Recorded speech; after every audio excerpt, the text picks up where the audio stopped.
ഷാനി, ഈ സർക്കാർ സീറ്റുകൾ ഉണ്ടാക്കുക, മെറിറ്റ് സീറ്റുകൾ ഉണ്ടാക്കുക എന്നുള്ളതായിരുന്നു അജണ്ടയെങ്കിൽ 250 സീറ്റ് ഗവൺമെന്റ് വിചാരിച്ച ഈ വർഷം നമുക്ക് ഗവൺമെന്റ് സെക്ടറിൽ കിട്ടുമായിരുന്നു.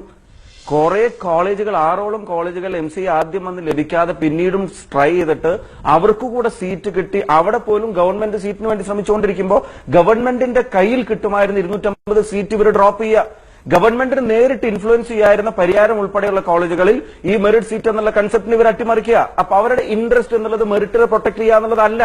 അങ്ങനെയായിരുന്നെങ്കിൽ അത് നടപ്പിലാക്കാമായിരുന്നു. പിന്നെ രണ്ട് കാര്യം കൂടെ, ജയിക്കിൽ നിന്നോ ഒരു SFIക്കാരിൽ നിന്നോ ജനാധിപത്യ മര്യാദ പഠിക്കേണ്ട ഗതികേടും ദുര്യോഗമൊന്നും എനിക്കെന്നല്ല ഒരു KSUക്കാരനും ഒരു കാലത്തും വരില്ല. അത് സംബന്ധിച്ചൊന്നും എന്റെ സുഹൃത്തിനോട് തെറ്റിദ്ധാരണയും വേണ്ട. രണ്ട്, നിങ്ങൾ ഇപ്പൊ പരിഹസിച്ച KSUവിന്റെ പേരിലാണ് ഇന്ന് കാലത്ത് ഇവിടെ ഒരു സമരം നടന്നതും ആ സമരത്തിനെയാണ് നിങ്ങൾ പോലീസിന് ഉപയോഗിച്ച് ക്രൂരമായി തല്ലിച്ചതച്ചതും മുഖ്യമന്ത്രിയെ കരിങ്കൊടി കാണിച്ചതും ഇതേ KSU പ്രവർത്തകന്റെ ആവേശം തന്നെയാണ്. 3, SFI പ്രവർത്തകന്റെ ആത്മാർത്ഥത ഞാൻ ചോദ്യം ചെയ്യുന്നില്ല. പക്ഷേ കുറച്ച് രക്തസാക്ഷികളുണ്ട് ജയിക്കെ. സ്വാശ്രയ പ്രശ്നം പറഞ്ഞ് പരിയാരത്തേക്ക് മാർച്ച് നടത്തി ഷിബുലാലും മധുവും ജീവനും രാജീവനും ഒക്കെയുള്ള രക്തസാക്ഷികൾ. ആ പരിയാരം മെഡിക്കൽ കോളേജിലെങ്കിലും ഈ ഉയർന്ന ഫീസ് ഒന്ന് ഒഴിവാക്കണമെന്ന് പറയുന്നിടത്ത് അപ്പൊ ചരിത്രത്തോടും കൂടെ നീതി പുലർത്താനുള്ള ഒരു അവസരം SFIക്കും ലഭിക്കുമെന്നാണ് എന്റെ വിനീതമായിട്ടുള്ള വിശ്വാസം. അവിടെയെങ്കിലും ഒന്ന് കുറപ്പിക്കാൻ, മറ്റിടത്ത് കുറപ്പിക്കാൻ നിങ്ങൾക്ക് പറയാൻ സാധിക്കില്ല എന്ന് ഇപ്പൊ നിങ്ങൾ തന്നെ പറയുന്നു. അവിടെയെങ്കിലും ഒന്ന് കുറപ്പിക്കാൻ നിങ്ങളും പറയണം. ആ രക്തസാക്ഷികളെങ്കിലും നിങ്ങൾക്ക് മാപ്പ് തരട്ടെ.